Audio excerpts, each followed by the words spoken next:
Hello, everyone. This is Rebecca Greene for the Whinypaluza podcast, and I am very excited today because I get to talk to the wonderful Lynda Ross Vega. Lynda Ross, thank you so much for doing this with me today. I'm excited for our chat. Really been looking forward to it. Me too. I was just telling Lynda Ross that I have been reading all about her and getting all excited to talk to her. She is a human diversity coach and an author. She has so much to teach us today. And I really want to start with what inspired you to become a human diversity coach and author? Oh gosh, I love that. I think I have always been curious about what makes people tick. It's been one of my lifelong things. And I had a really odd or diverse, shall we say, background. When I went to college, I thought I wanted to work with juvenile offenders in the police system. Uh, Wow. I I did that. Got my degree, and then I went, oh gosh, I met them, and I really did enjoy it. I realized I really wanted to be on the front side as opposed to the back side of that activity. And I sort of fell into corporate America and technology and ended up doing a career in systems and stuff there. Wow. And part of what always was a challenge for me is how do you match people to what they do best? Because if they're doing something they really enjoy and they have a natural aptitude for, things get done on time, people are happier. And so I sort of developed a specialization of helping to rescue projects that were in help, that needed help, that were in trouble. And in the process of doing that, I ran into one that really challenged me. And I reached out for some other tools and resources. And that's how I met Dr. Gary Jordan, who's my business partner.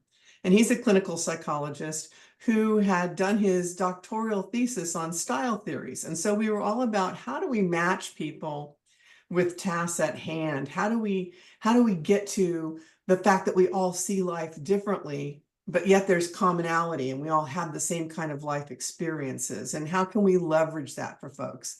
And so that's how we developed perceptual style theory. And that's how I sort of refocused my process again and moved out of corporate America and moved into coaching and seminars and stuff.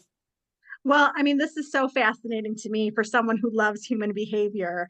And, I really don't know exactly what perceptual style theory is. I don't know if you can explain that to us at all and how we use it to leverage our natural strengths. How do we do that? How do we understand that?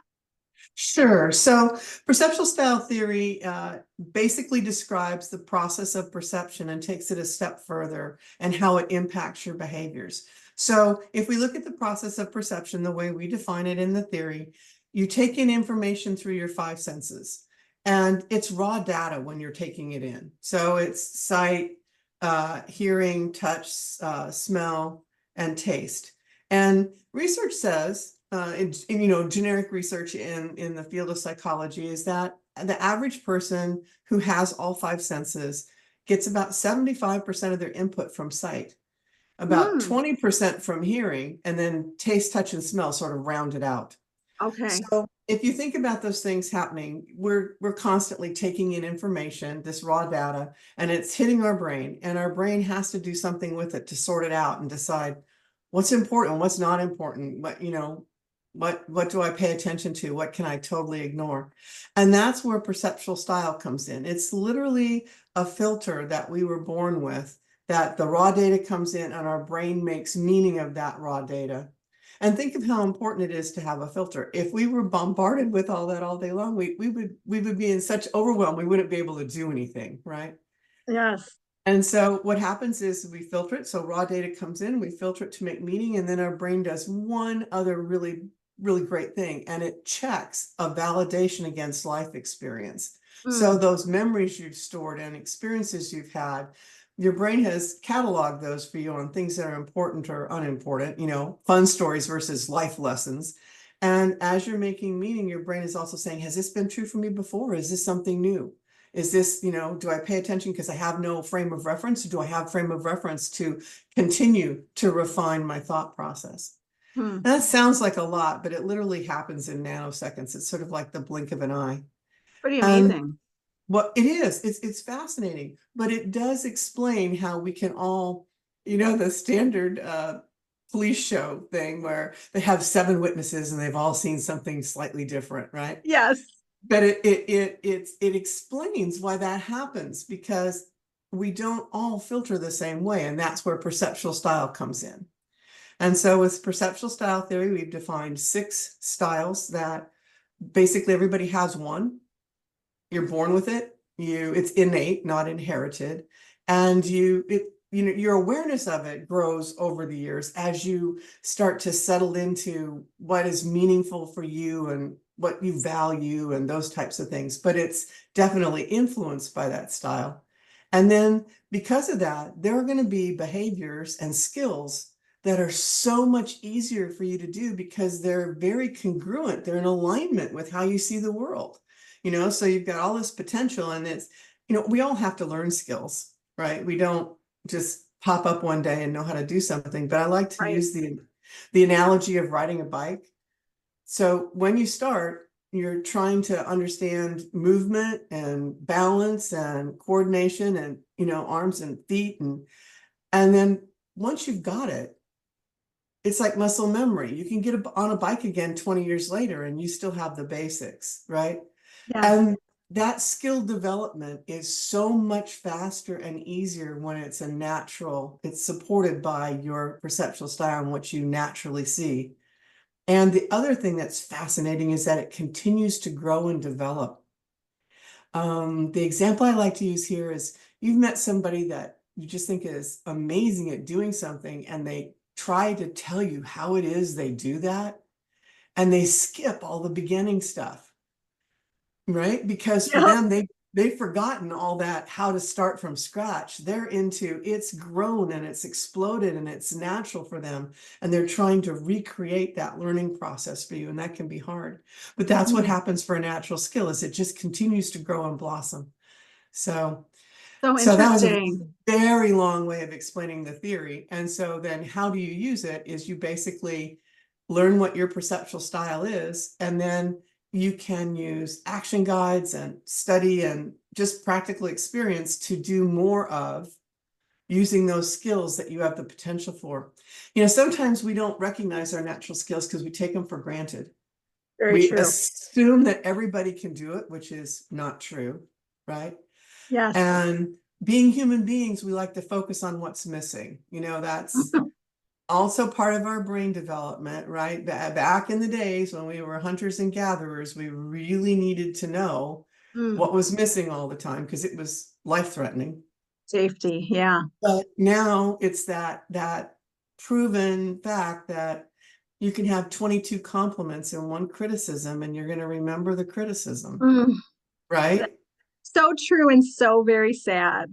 It is. So Yes. we try to, we all have blind spots and weaknesses, but the whole thing about where joy in life is trying to focus on the things you do well and put those other things in perspective, because we can't be everything to everybody, No. nor do we enjoy it when we try, right? I agree with that. And I don't want to put you on the spot, but can you tell us these 6 different styles? Is that too complicated? Oh no, it's real easy. I'll do them in alphabetical order because that's the easiest way for me to remember them. So there's activity. These people jump into life with both feet. They are real experiential learners. Okay. And experience is what gives them meaning. And you'll get a taste of an activity person when they keep telling you stories to help share their experience, right? So that you can Mm. experience it the same way. There's adjustments. These folks probably see the most complexity there is in the world. They see ripple effects and cause and effects and connections and things. They tend to be very language oriented, because they can use refinement and nuance, and they usually have great wit as well because they have such an ability with language. There's flow, and these people see the natural connection and rhythms of life, and how things depend and support on each other. And they are very in tune and have a natural empathy for relating to other people Mm. and how things around them are affecting the people, so they're natural community builders. There's goals. These folks are see the world in terms, they understand nuance and complexity, but they believe that usually the right answer is the simplest and more straightforward. The world Mm. is more binary, a little more black and white for them, because there's a problem, it needs a solution, not 6 months of discussion. It needs a solution today, and then we're going to go to the next problem, right? And if by chance that solution that was determined right on the spur of the moment doesn't work out fully, they'll change it, no problem. But it's moving forward and win-lose type of things. There's methods, and these folks are amazing at putting things into step-by-step, repeatable, reliable processes. So they tend to take complex problems and break them into small pieces, and that are doable for everybody. They're also champion list builders. They don't just write a list, they reuse their list. They've got reusable lists because they see those things. Very logical, very observing, very rational in their approach to things. And then last but not least is vision. And these are the folks that are sort of forward thinking all the time. They see opportunities and possibilities just about everywhere. They're great slogan people. They're follow me over the ridge. We're going to have such a good time on the other side. Won't it be great when this is done? So they're always looking for opportunities and possibilities, natural poster children for optimism. So we show the 6 styles in a circle. So it's like everybody has a piece of that circle. And if you think of this circle as objective reality, which none of us can really see, right? Right. What we have is we're all seeing our piece of reality. Together, if we're sitting in a room and we saw the same thing, we'd all have a little bit different to come through. We probably could build as much of an objective reality as possible, but we're seeing our piece. So we don't always see the same things, and different things have importance. Well, yeah, and as you're talking, I'm, obviously listing people in my life and putting them into Yes, categories. And right. it's so fascinating because we can use everyone's strengths together to Yes, achieve things. Like I do better with someone who has different strengths than I do to work together. exactly. Yeah. Exactly. Yeah. And it explains a lot. And the other thing I would say before we get into all the fun of this thing is that labels are for boxes and not for people. And so the reason for coming up with a tool like this and language around it, like naming the styles and naming Yeah. characteristics, is to help people have a shortcut reference in their minds, right? It's sort of like how we learn the names of flowers and genus and species in science, right? It helps us get an immediate picture in our head of what we need. So that's Mm. what makes the tool valuable, to have simple labels and things like that. But people are really complex, and you're not just your perceptual style, you're the combination of your perception and your perceptual style and your life experience. Yeah. And that's why you and I can have the exact same perceptual style, but we'll express it slightly differently. And we will, some things will be more important to me because my life experience says, I really need to key on these. And your life experience says, no big deal. I'm going to focus on this other part over here, right? Yeah. We can bond easily if we have the same style because we know the basic process and how it's going, and it can be very exciting, actually, like, oh man, we're thinking the same thing, I can finish your sentence. But our life experience will kick in, and that's what makes us unique. So Yeah. I mean, I've never met two people who are the same.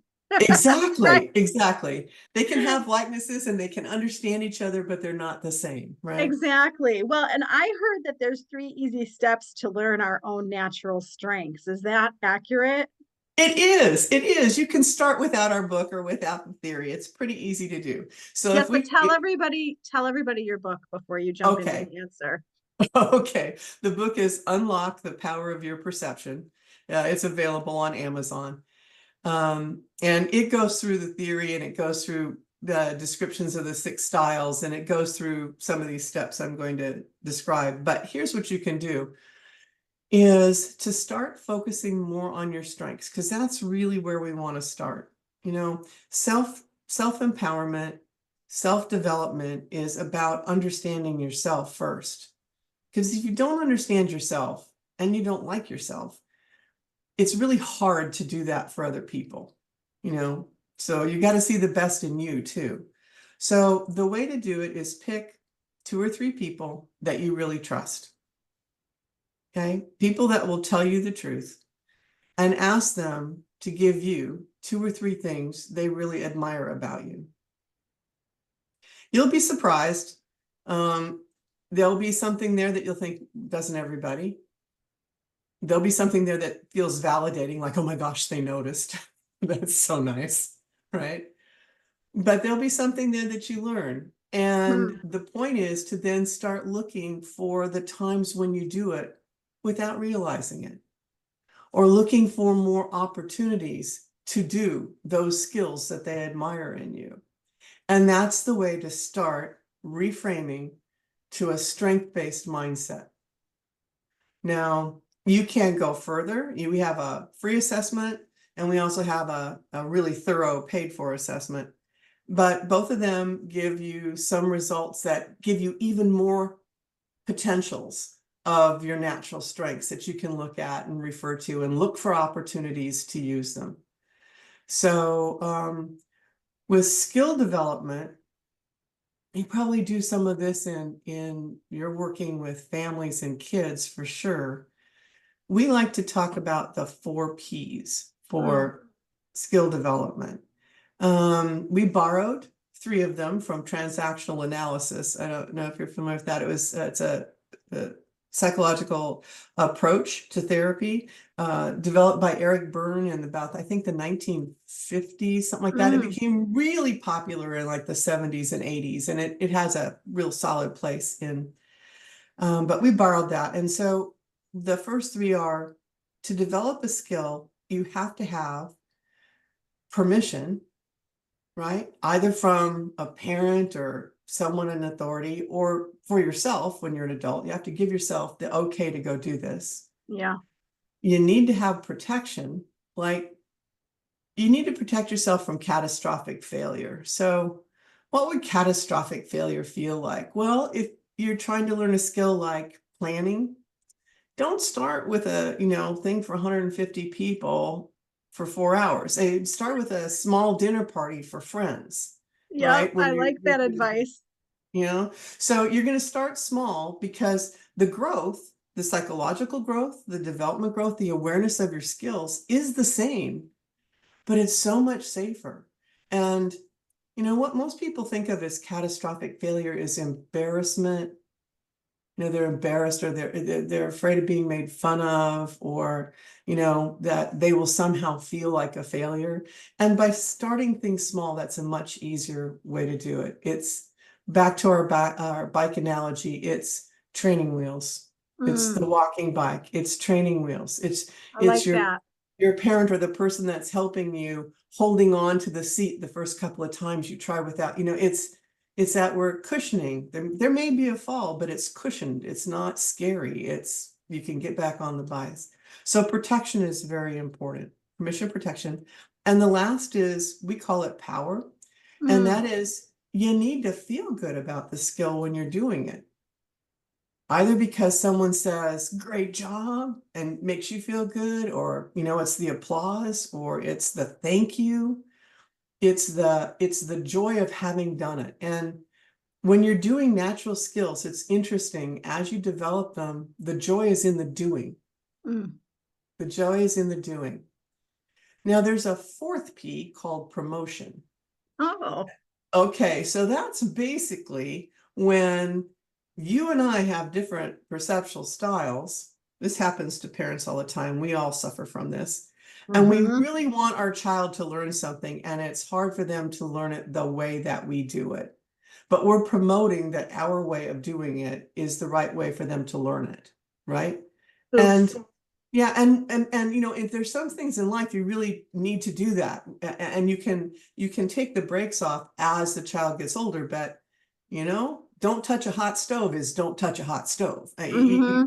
There, we don't need to see it differently. You know, there's enough, Right, right? So there's right. some things you need to do to protect your child and teach them, but when we're promoting something, it's like and we do it as adults to employees, to friends. You know, if you would just do it this way, you would be better. So we're promoting what for them, for that person, will be an acquired skill. And we all have acquired skills. You can't live without them. Mm. But the point is not to build your life around them. And when something is over promoted, we spend all of our focus doing this thing to try and master it. And we can get really, really good at it. So acquired skills are not a statement of quality, they're a statement of quantity.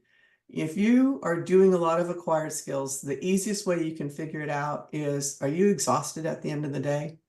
Is what you're doing more fun when you're done? Is the feeling, you know, the feeling of accomplishment when you Oh are finished, boy. as opposed to when you are doing it? You know, do you get Yeah. revved up doing it? That's probably natural. Do you feel like, oh my gosh, I'm slogging through this and I'm finally done? That's probably acquired, right? And so when you're looking at shifting to your strengths, you don't give up acquired skills because, my goodness, you've worked for them. You've mastered them for a reason. But if you can approach things more from your natural strengths, you'll know when to draw those out and when to Mm. use them to augment your day as opposed to be the basis of your day. Sounds like we all have a lot to learn, but Well, that's well, you know, normal. exactly. It's normal. And the thing is that some of us are lucky enough that we were encouraged to do what comes naturally to us. And so we feel that freedom. And when we go to try new things, we just inherently understand from that previous experience to just give something a shot and see what happens. Some people Absolutely. didn't enjoy that. You know, they didn't enjoy that freedom as children or as young people, or they were slotted into a career because, you know, all of our family are engineers. Um, and they just don't enjoy it. And so sometimes that's a reframing thing that needs to happen. Well, and But I love that you're talking about career because I think that we as parents start to see what our kids shine in and we yes, see them head, like I see my son heading towards data science because he loves that stuff. I headed towards therapy because I was always helping people with, I was always talking to people and helping them with their problems. So I think right. a lot of us tend to go in the area of our natural strengths. Exactly. I think so. Again, when you've had that kind of encouragement and environment, but if you've had a childhood that encouraged you to not be you, Oh, wanted yeah. you to have different, like let's say you're a really active child and interested and defocused easily and rabbit, squirrel, and that's part of the enjoyment, and that can happen to activity kids as they're growing up. Then it can be, well, you need to be more formal, you need to be more stage, you need to be more whatever. And what you end up with is someone being interested in something but not sure how to go about it because they feel like they've dampened their enthusiasm for it. Okay, so as a mom to three Mhm. children and to all the moms listening, I mean, give us some advice to help our kids with their style and their strengths. I want to promote that. I don't want to I love stifle it. it. Yes, exactly. So the first thing is I will tell you that we don't give assessments to kids younger than about 15 or 16. Okay. Reason for it is that it's words, right? So you need to have a vocabulary that you need to understand, and you need to have enough life experience and ego separation that you know what you like, not what you've been told that you like, Oh, I right? like that. Yeah. Okay. So we find that we've done work with like juniors and seniors in high school, and that seems to be a really good age to be able to help them, you know, learn from it and see what their strengths are and help guide them a little bit. Younger kids, though, start demonstrating their skills early on, and you'll notice things that your kids are gravitating towards, between the 3 and 5. And I'm sure you're probably familiar with Piaget, the child psychology, and the brain spurts, growth spurts. Mm-hmm. And so you're going to see more of the natural skills showing when your child hits about the 8 to 11, because that 8 is when they're finally getting some levels of understanding consequences, understanding what they like, because they've sort of done exploratory. And then by 11, 13, you start to see really, really definitive, and I think that the key is to recognize that it's highly likely your child doesn't see the world the same way you do. Not at You know, all. no, in my family, we have 2 children, and none of us have the same style. It's really, really common. I mean, think of it. If we think about the styles, we're most likely opposites attract, opposites repel. So it's highly likely your parents are not the same style. And then because it's innate, not inherited, you only have, what, 2/6 of a chance that you're going to match one of them. Now, sometimes Right. you do, but it just seems to be the luck of the draw. We have no idea, research-wise, what causes it. But our research shows that all 6 styles are evenly distributed in the world, no gender differences, no cultural differences. So it's pretty much, it's there, right? So the point is that your child is probably going to be different than you. And you can pick up on the cues of the things they like, or the things that look harder for them that you think should be really easy for them to get. Yeah. Like, why can't you remember to do this? And it's like, literally, it doesn't sink in because it's not important. And so it's childhood is so much fun, or can be, but it's also such pressure in learning. And, from social skills to, intellectual skills. And it's looking to see where your kid looks to be really tired and helping them to help you come up with something that would make that easier.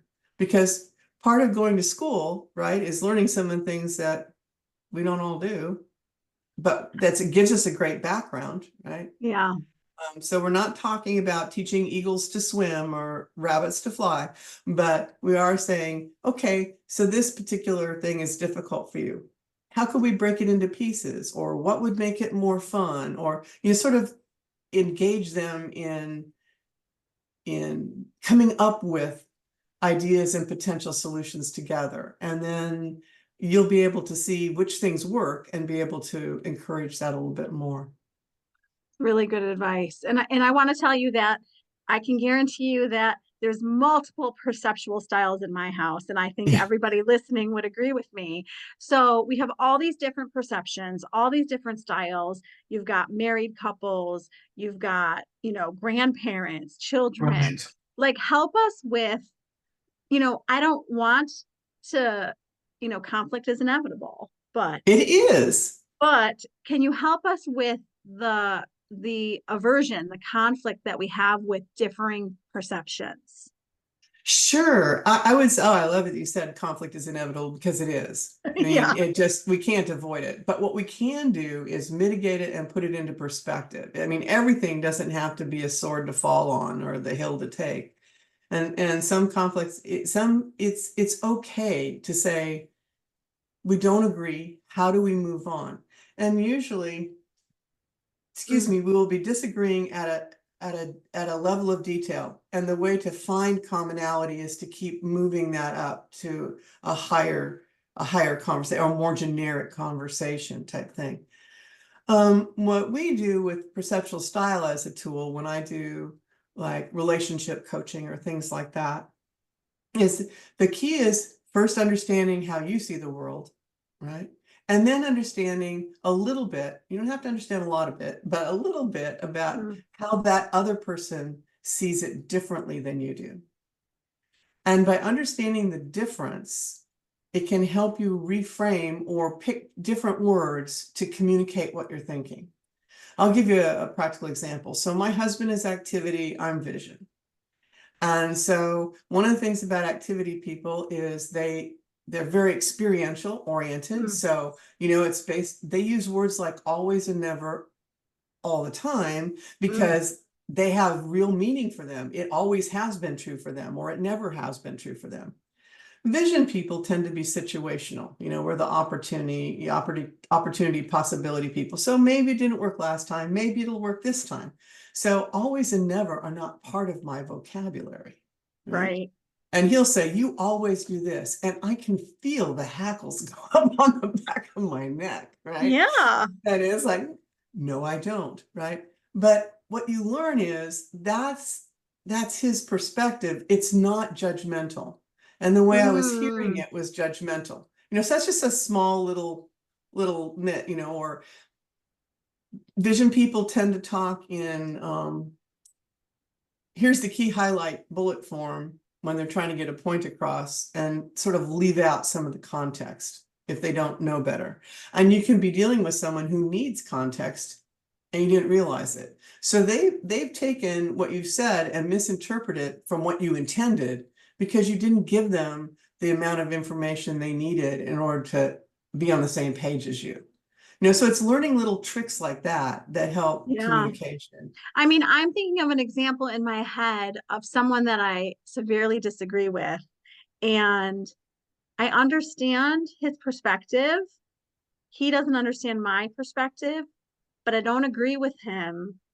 And the conflict keeps coming up, and it's based on his life experience, and my life experience is completely different. Right. And it's like it's just this constant conflict that I'm trying to just we can't solve it, but it's hard to deal with. And I know it's It is. perception. It is. And it's Yeah. life experience because we can't distill our life experience and have someone else experience and get the same, meaning from it that we have. Mm-mm. And No. sometimes, I mean, we really believe there are unsolvable conflicts. And it's the ones that are based on life experience. And it's like we just need to be comfortable agreeing to disagree. And so Yep. how does that then help us move forward? Is this something we're going to knock against every time we're trying to do something together? Or is this something that we're going to recognize that, hey, this is, like my husband and I have, oh, this is going to date me, but those old Bayer aspirin commercials used to be headache 101. And it would be, the repetitive, like we know that this is. And so we'll just look at, there's some things it's just like, nah, we're not going to agree. And we find ourselves getting into the circle of it and go, whoa, wait a second. Isn't this the one where we're just not going to worry about this? Ah, yeah, okay. Mm. Calm it down. Yep. So, Yep. it can feel frustrating that there's no resolution. But I guess the comfort in there that I try to share is that neither person feels total resolution. They both wish the other person understood it the same way they do, but it's okay that the other person doesn't. It's not Well, malicious. They're not being yeah. twits. They're Yeah. not trying to purposely hurt you. They literally don't see it the same way. And that's good. Let's move And on to something. I respect that. And I think that I have learned the older I get to just agree to disagree sometimes. Right, Right? right. I mean, we don't have to convince people to agree with us. No, No. no. In fact, if everybody agreed with us, we'd be bored. I would be so bored. We would. And honestly, fewer things in the world would get done because we wouldn't have different approaches and different ideas to getting it done. So Yeah. it's really valuable. I mean, the sayings like no man is an island and things like that, they're truisms. They're Yeah. truths with Yeah. a small t because we all function better in community than we do alone. And So, look so at the true. look at the research on children and early isolation does on the development of behaviors and personal value and things like that. Or even in today's age, the the difficulties we had as a human population in the aloneness that hit us with the pandemic. Oh, yeah. The aloneness, and it was palpable for people, and it was tough to get over, and people had to find a new way to connect, thus Zoom or letter or something, but it's just feeling alone and nobody to chat with, and people not smiling at each other anymore because they were hurrying in and out of whatever they were doing. Now Yeah. we're coming out of that, but it was a incredibly vital life lesson that the whole world got at the same time, Yes, we did. that community is important. Very important. It helps us be our best selves, and it helps us belong and feel value. So So, I think in my journey with this podcast, I have really wanted a female community. And I'm sure that there's men listening and they are welcome to listen, but I will tell you most of our listeners are females. And right. I know how hard women are on themselves, Yes. mothers, wives, career wise, so much self-doubt, so hard on themselves. Can we give them some help with that to shift their perspective on that?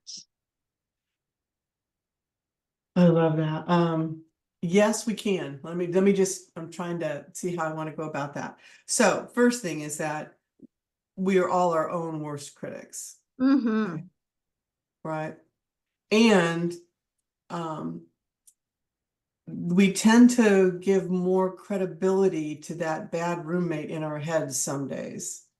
The one that rethinks and replays and says, "Oh, you should have," or "They're not calling you because they really hate you." Those negative things, and that's part of our brain trying to help us protect us from hurt.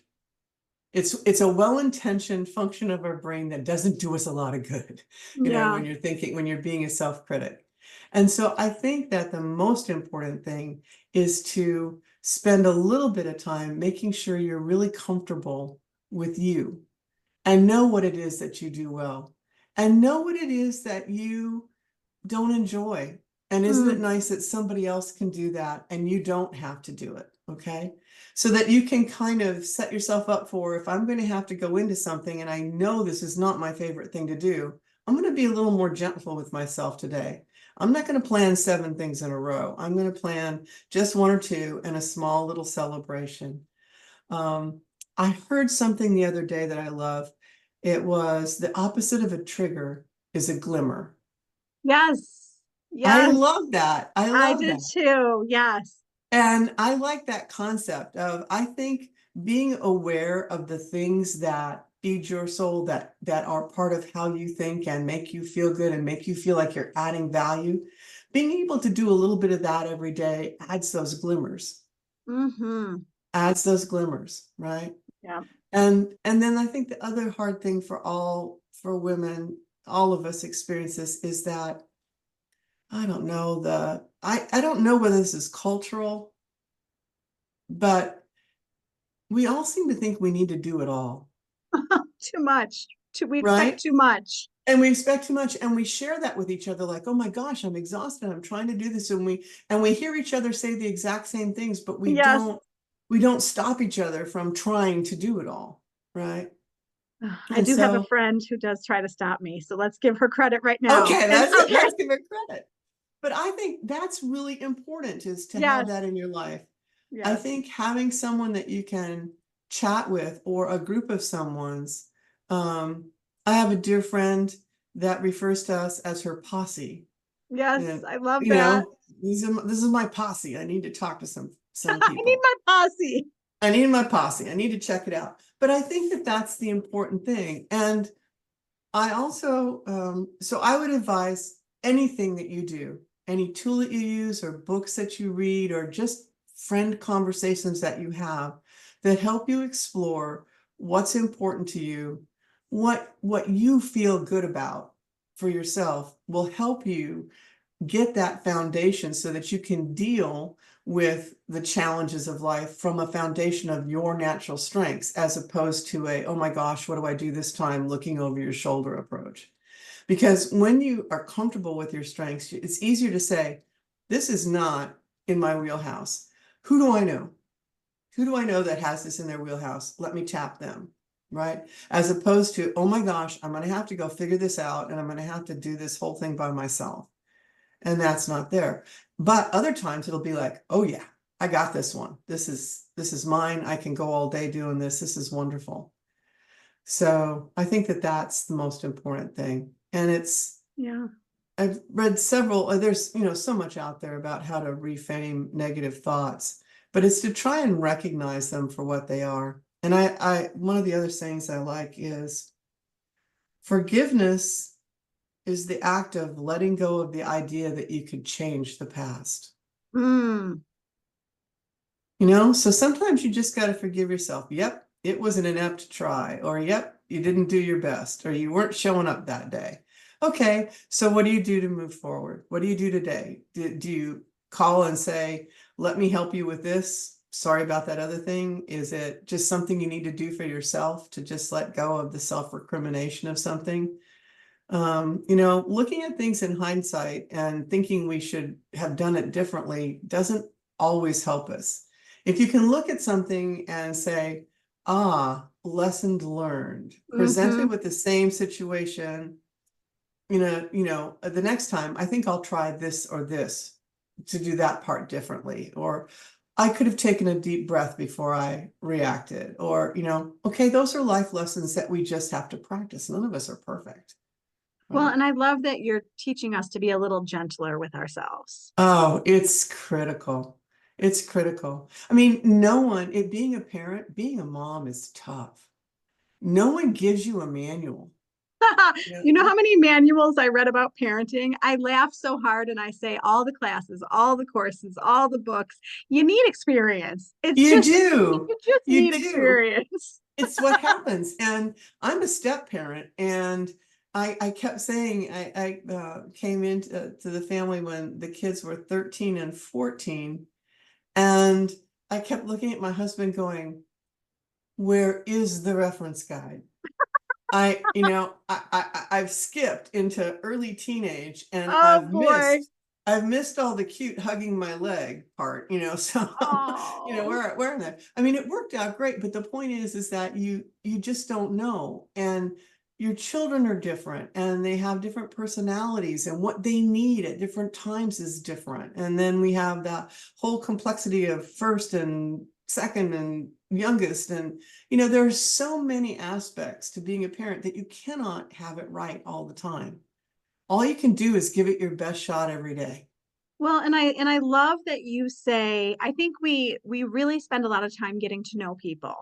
And I Yes, think that what you're teaching me today is it's about getting to know ourselves better and getting to know our kids better, because as you're talking, I'm thinking about, how my daughter loves to organize and the other two don't. Like, we're seeing what do they love to do, what are their strengths, and we're getting to know them.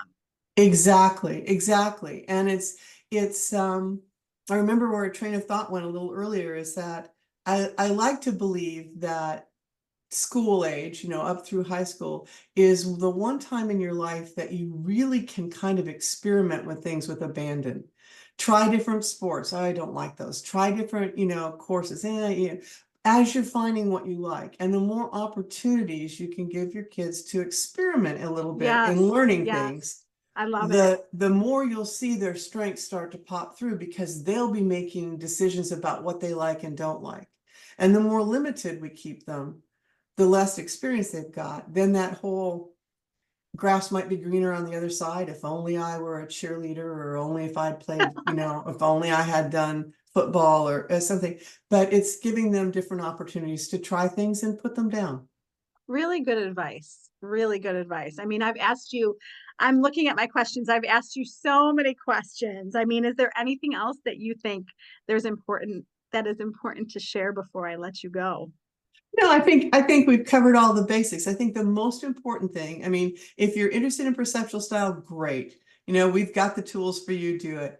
But there are other tools there too. The most important thing to do is spend some time being confident and learning about yourself, I and love it. stand in your strengths, because standing in your strengths is the thing that's going to make the journey of life more enjoyable. It's that old thing, happiness doesn't happen. It's constantly interwoven in your day if you allow it, but it's Yep. not the destination you're going to next Thursday. And so what you can do each day to be able to feel grounded in who you are, that's the most important thing. And understand self-care and when to send the bad roommate out for lunch. And when to not do too much. We talked about that too. Exactly. Doing a little less maybe. Exactly. We all need down days where we Yeah. just are kind of relaxing and doing something to just feed our minds and feed our souls, whether that's reading a book or playing with plants or doing nothing for an hour. Yep. That's delightful. I agree. Well, can you tell everybody where they can find you? Oh, sure. Our website is yourtalentadvantage.com. That's our coaching business. You can find the book, Unlock the Power of Your Perception, on Amazon. And we, blog and do all sorts of other stuff. So if you're interested, you can find us best in those two places. You're a busy lady. Well, I appreciate your time and your expertise today. Well, thank you very much. I enjoyed the conversation. It's always so much fun to talk about this stuff. I love it. I knew I was going to love this topic. Well, I want to remind everybody to spend every day laughing, learning, and loving. Thank you for joining us. Thank you for tuning in to the Whinypaluza podcast. If you like what you heard, please be sure to subscribe so you never miss an episode. While you are there, leave a review. I love to hear your feedback. Thank you so much for listening. Until next time. This show has been produced by Market Domination, LLC. To discover how you can have your own show completely done for you and turn it into a real published book and become the authority in your marketplace, go to www.marketdominationllc.com/podcast offer. 49 faces looked to him in triumph. Over the last 12 months, they had each taken turns and promoted his business for a week at a time, driving over $987,342 in revenue. What if you had a network of 50 centers of influence who promoted your business every week for a year? Grab your copy of the #1 Amazon best-selling book, The Ultimate Guide to Growing Your Business with a Podcast, at 33% off the Amazon price by going to ultimatepodcastbook.com. Again, that website for 33% off the Amazon price is ultimatepodcastbook.com.